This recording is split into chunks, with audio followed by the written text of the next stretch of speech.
Good day, students. Welcome to part 3 of the recording on Module 1, Shelf Life of Food for the subject Food Science and Technology 4. In this section, which happens to be the last section of Shelf Life of Food, we're going to be talking about ways in which the shelf life of different or various food products is determined. Then we talk about the traditional preservation methods in terms of increasing the shelf life of a food product. And then lastly, we're then going to be introducing the alternative techniques that are used for shelf life extension or for preservation of food products. Okay, so talking about determining the shelf life, this is actually the last step in terms of the product cycle.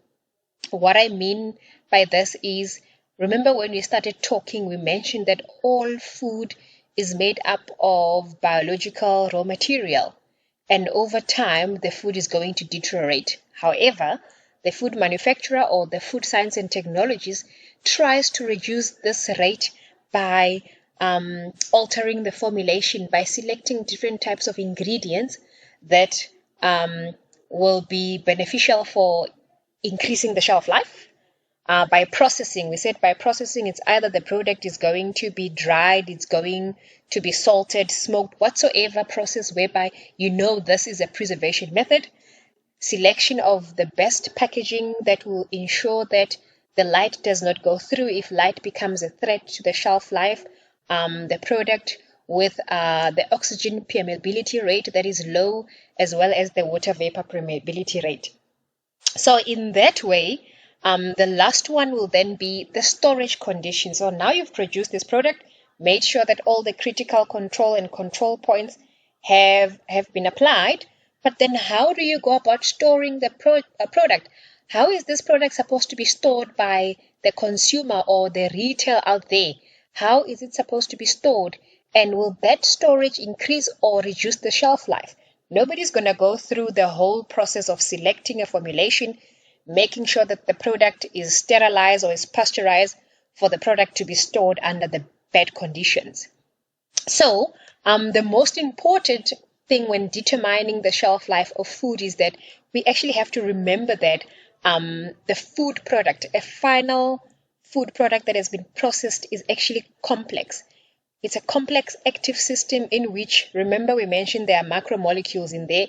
There's lipids, carbohydrates, and proteins. There's micronutrients, vitamins, and minerals, and so on. So when that food is being processed, depending on the type of processing during extraction, pasteurization, drying, there's interaction of those different components together. Your proteins become denatured and they form a matrix with the lipids. Emulsions are forming, gelatinization whereby the water pockets are formed in there. So it means that at the end of the day, when all those food components come together, it means that we cannot talk about food spoilage as in silos, that physical spoilage will take place, chemical, all those three, microbiological, chemical, and physical spoilage, might be taking place in there simultaneously because of the complexity of the food product. So in terms of wanting to determine that product's shelf life, the first thing would be to establish the quality characteristics of the product. So that's a product that is formed. Making an example now, our product that is formed is your potato chip, flavored potato chip, whether it's salt and vinegar or it's barbecue. So what you need to establish there are its quality characteristics that makes it desirable to the consumer. The consumer wants the potato chip to be nice and crunchy. It should not be broken into pieces. We still want those whole pieces. And number 3, as we already know, that's a product that is fried in oil. So it means that the oil should not be rancid. So there shouldn't be any lipid oxidation taking place. So now we've identified the quality characteristics. The second one is establishing the mechanisms that will then spoil these characteristics. So we know crunchiness we don't want any rancid flavors. What can cause the crunchiness to deteriorate over time? It means that moisture gain will take place and then the product will become soggy. That is the first one. And then the second one will be if oxygen and light is allowed through that packaging, then oxidation will take place, and then the chips, because of the fat in there, will taste rancid. So then those mechanism has been established, and by knowing now, we actually know that, okay, so this product is going to spoil this way, provided the conditions allow it. And that's when you establish those mechanisms that will spoil those characteristics. And then from there, what one does is find suitable storage conditions that will not allow for such chemical reactions to take place, and then store that for a period of time and see the changes of those characteristics over time. So that now actually borders into your actual experimental, because as a food technologist, you are geared to just do experiments for everything. But before actually going to experiments, so what one can actually do is that in most cases, when somebody produces a product, let's say you're producing a potato chip, you are in competition with Lay's and Simba is Lay's. So meaning that the product or similar product already is there in the industry. So then what you do is just to do research by estimating the shelf life based on published data. Consult any published data out there on the shelf life of potato chips. There is a lot. So you can base your shelf life on that. And then number 2 would be, as much as there is data, there are products on the shelf. You go and you buy the product on the shelf, you check the production date, you check the recommended storage conditions, and then you see the shelf life, the use by, and then that's how you can actually establish your shelf life based on what has been done already. And then at the same time, if you've been producing that product yourself over a time, this is just a new flavor, what you just need to do is to also consult, are there any problems with the product, the current product?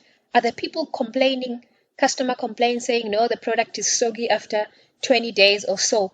That data plus the established data and the knowledge from other people can all be brought together, collated, and then one can establish the shelf life. When that is not possible, especially if we are talking about a new product that has never been done before, let's talk about alternative ingredients. One of the new things that people are doing now in order to reduce global warming and whatsoever, people are using insect protein as an alternative to your meat protein or animal protein. So let's say now we want to produce an insect burger made up of insect protein that has never produced before. So it means that in this instance, you cannot go out there and look for data that's established. It's not there. So this is when one has to actually then do the undertaking of doing your shelf life studies, experimental shelf life studies. So meaning that one has to actually select a reliable and appropriate approach. If you know this product will be frozen, you shouldn't actually look for an approach whereby it involves refrigeration, because that's not what you're looking for. So what happens is that one will then undertake experimental studies on how that food product will deteriorate over time when it's exposed to certain conditions. And then, by then, when doing these experimental studies, one will end up identifying a point in time whereby whatever attribute, going back to the chips, whatever attribute whereby the people, when the product is being stored and you're doing sensory evaluation and you start, the sensory panelist starts tasting that the potato chip is becoming soggy and tough, that will then be the end point of shelf life, because that desirable characteristic has deteriorated at that point. So it means the product has reached its shelf life. So in terms of shelf life determination, we do what we call direct determination, like I already mentioned, undertaking experimental studies. We have what we call accelerated shelf life studies. I'll talk about that later. And then we also have what we call computer modeling in terms of extrapolating. I'll talk about that. So, making an example, we already spoke about quality indicators, and in the previous example, I had mentioned the potato chip and its crispness, and also lipid oxidation taking place, or rancidity. But in this example here, we actually have quality indicators in the shelf life of fruit juices. So now we're shifting a product because of this example here. So we actually have ascorbic acid being one of the most important quality parameter, especially in orange juice. So the limit of acceptability is that orange juice should have a vitamin C of 20 milligrams per 100 ml.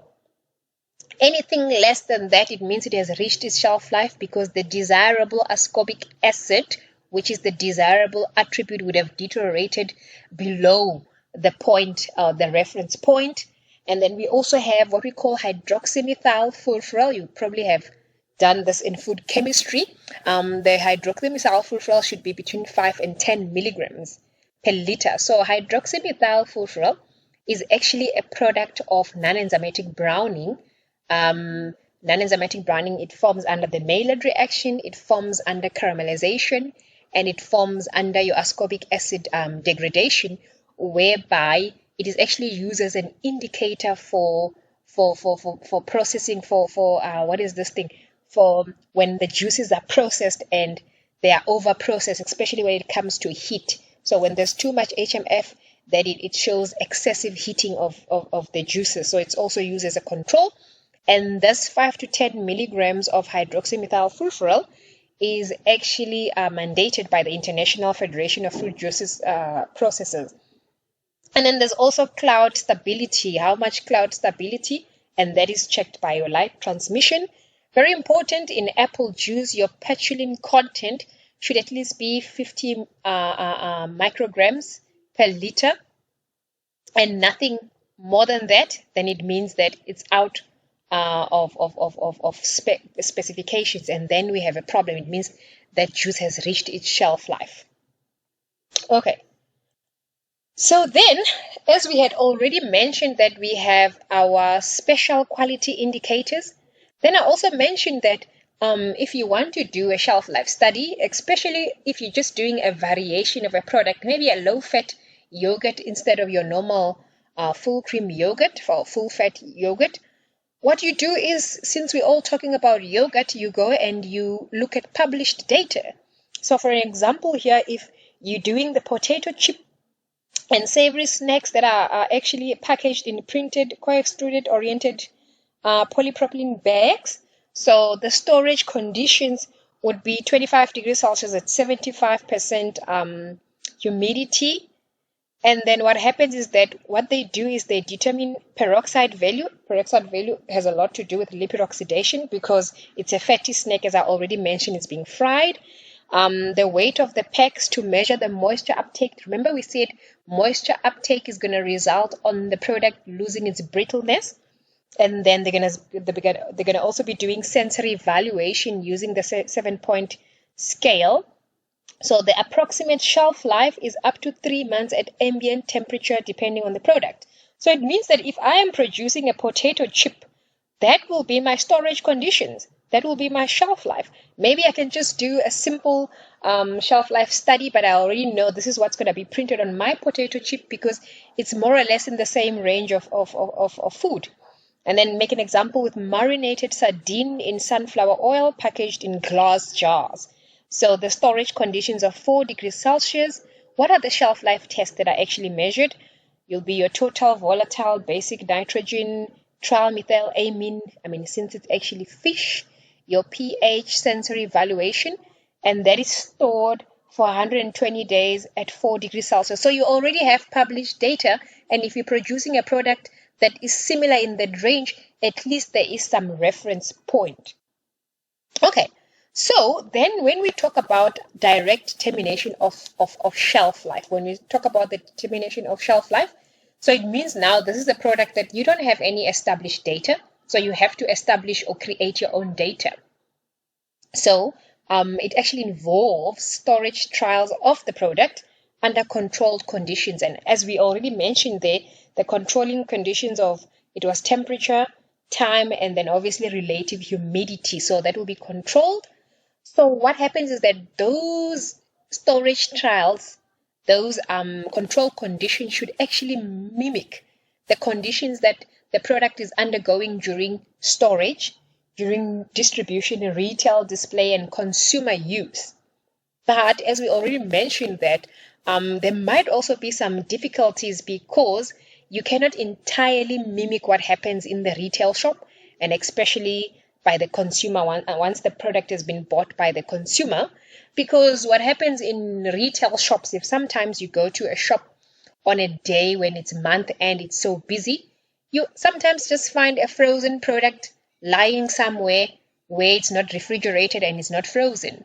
A cheese, somebody bought cheese and then they decided, oh, chocolate was better. So they trade the cheese for chocolate and then they just leave the cheese there. It's not refrigerated.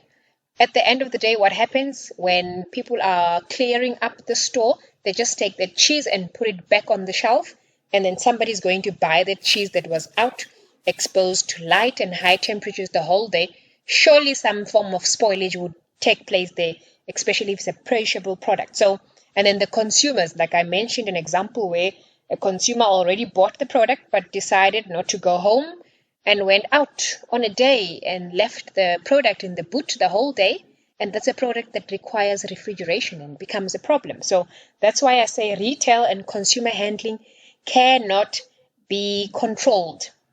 Okay, so the manufacturer has very little control over it. However, the manufacturer is safe because the manufacturer would have already recommended that this product is stored at whatever temperature. So that's the direct determination. So since this involves experimental controls for the determination of shelf life, so the things that are actually usually controlled will be your temperature. So if the product is a frozen temperature, it's usually kept at minus 18 degrees temperatures equal or less to minus 18 degrees Celsius. And obviously the humidity there is 100% in the freezer. The product can be chilled between 0 and 5, with 8 being the maximum, nothing beyond 8 degrees Celsius. And at the same time, the humidity there is also near 100%.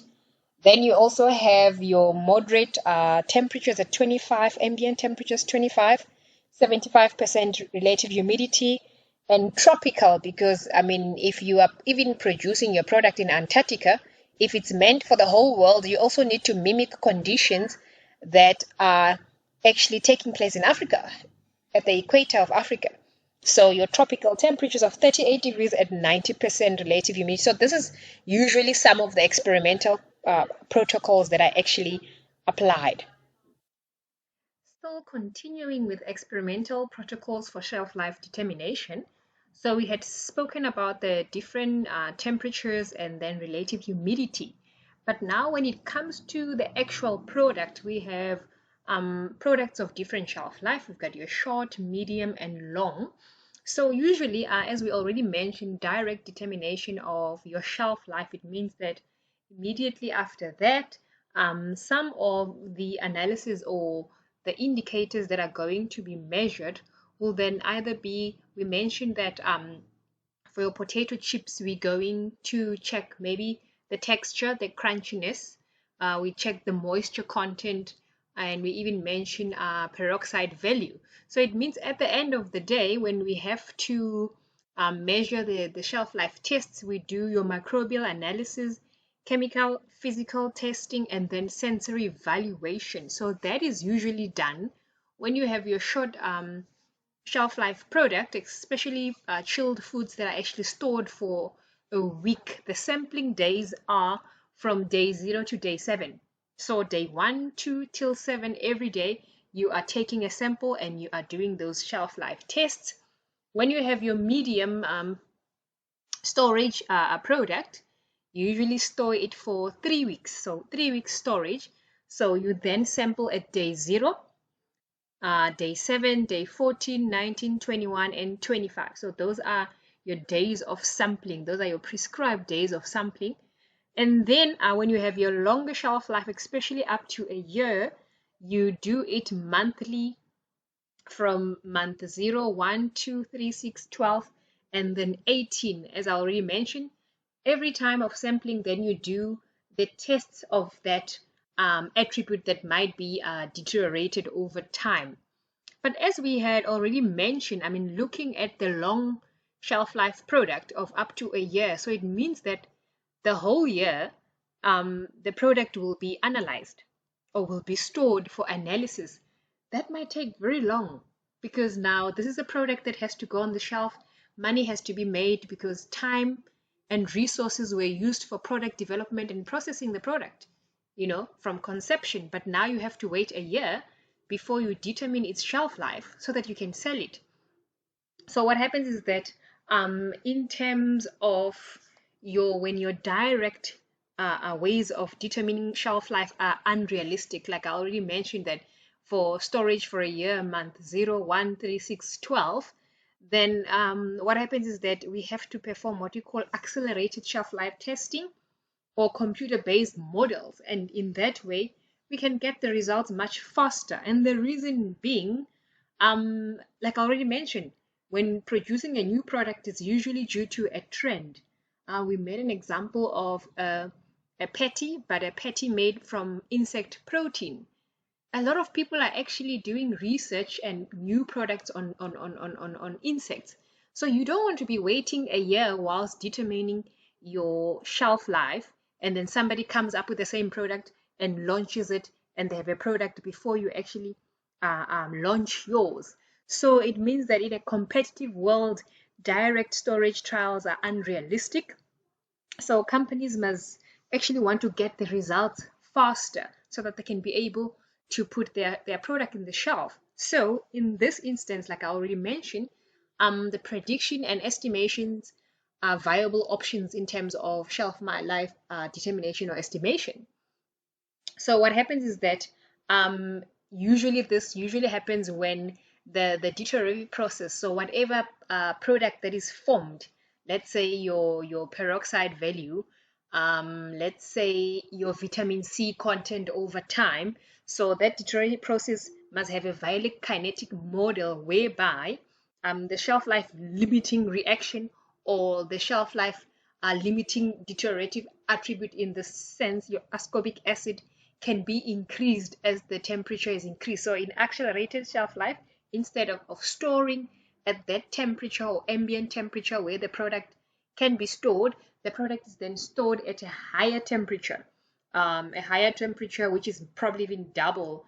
Instead of 4 degrees Celsius, it's stored at 20 degrees Celsius.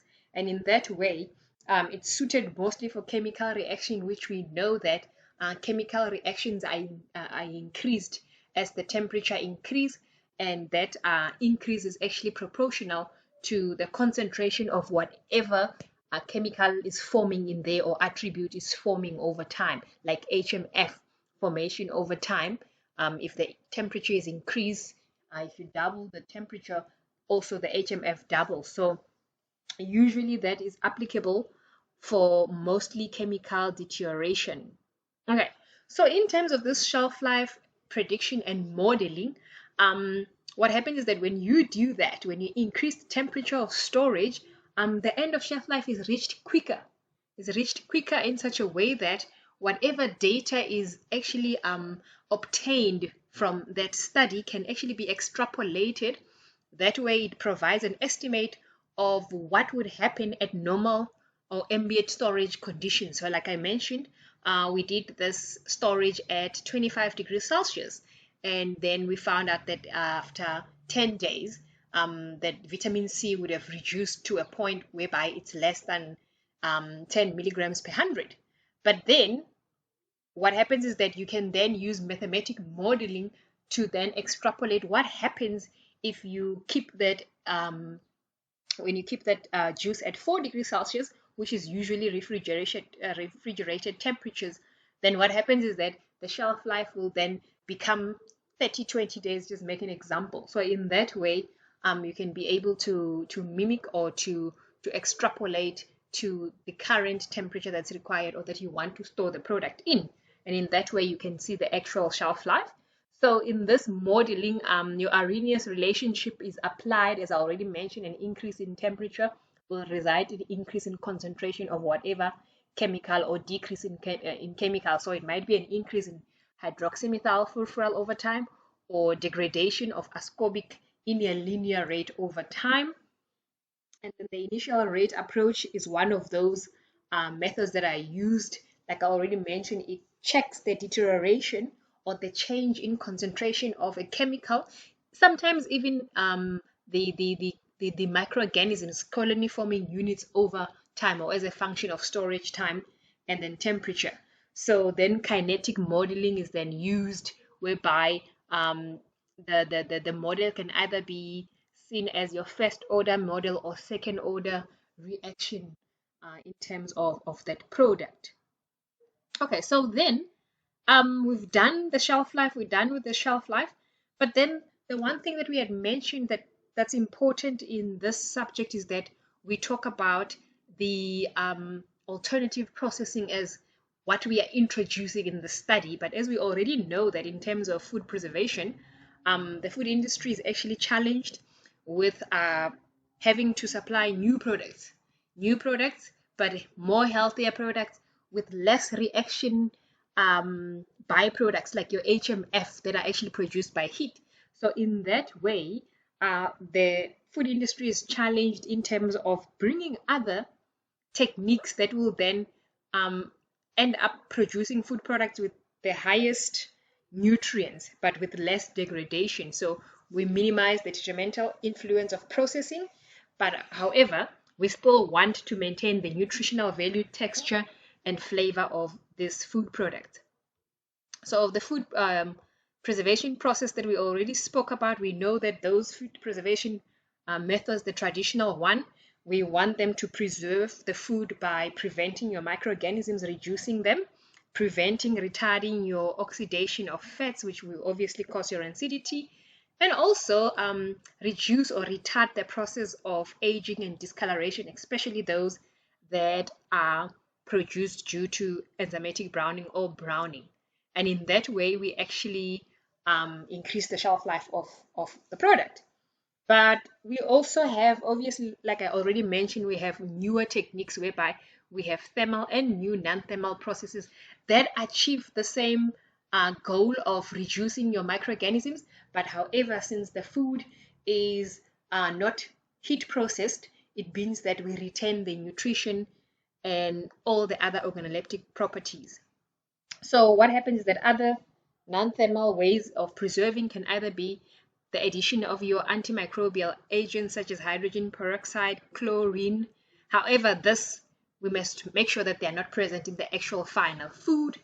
Other preservation techniques obviously include your refrigeration, freezing, map and cap. So this is just a summary of those traditional food preservation processes.